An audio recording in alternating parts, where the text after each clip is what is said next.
શું નામ તમારું? ભગવાનભાઈ આહિર, મોટા ભગવાનભાઈ, શું દડવા. કહેશો? તમે કેટલી મગફળી વાવી હતી અને મગફળી વાવી છતાં તમને કઈક મેસેજ આવ્યા છે, શું મેસેજ છે? હવે અમે 20 વીઘાની મગફળી વાવેલી છે અને એકવાર ઓનલાઈન થઈ ગયેલું છે અને પછી ફરીવાર કાલે એવા મેસેજ આવ્યા કે તમારે સેટેલાઇટની અંદર મગફળી તમારા ખેતરની અંદર દેખાતી નથી.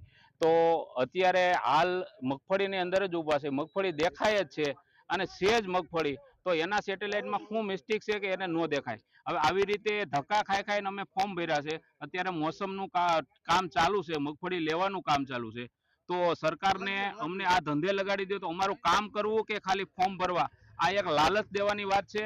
નો લેવાની નીતિ છે સરકારની, અને આવીને આવી રીતે કરશે તો ખેડૂત હજી પાછળ જતો જાય અને આપઘાત કરવાનો વારો આવશે. અને જો સરકારને આ મગફળી લેવી હોય તો કોઈ માથે હાથ નથી રાખતા, ટેક્સ ભરીશી, એના રિફંડમાંથી એને પાછા કરવાના છે પૈસા, કોઈ સરકારના ઘરમાંથી કે એના પૈસા સાપીને ખેડૂતને નથી આપવાના. જસદણ વિસ્તારમાં છેલ્લે નાફેડ દ્વારા જે મગફળીના ખરીદી માટેના જે ફોર્મની પ્રોસિજર થઈ, એમાં મોટાભાગના ખેડૂતોએ મગફળીના વાવેતર માટેના ફોર્મ ફિલઅપ કર્યા હતા. ગઈકાલે સાંજે તમામ ખેડૂતોને ભાઈ લગભગ 90 થી 95% ખેડૂતોને સરકાર દ્વારા એવો મેસેજ મોકલવામાં આવ્યા છે કે ભાઈ તમારા વિસ્તારમાં, તમારા ખેતરમાં સેટેલાઇટ થ્રુ મગફળીનું વાવેતરનું અવલોકન થઈ રહ્યું નથી.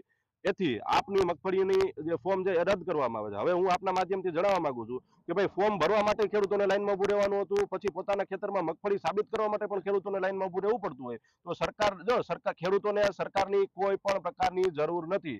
આ સરકાર પાસે સરકાર ખોટી લાલચો આપી અને ખેડૂતોને હેરાન કરવાનું જ માત્ર કાર્ય કરી રહી છે. આટલી હદ સુધી ખેડૂતો હેરાન થયા અને છતાં પણ જો સરકારને પોતાના સેટેલાઇટમાં 80 વીઘા કે 100 વીઘા કે 200 વીઘા 500 વીઘા એક સાથે માનો 10 કે 15 ખેડૂતોના વિસ્તારની મગફળી હોય, લગભગ મગફળીઓ છે એટલે આટલું મોટું ક્ષેત્ર હું આપને જણાવું છું.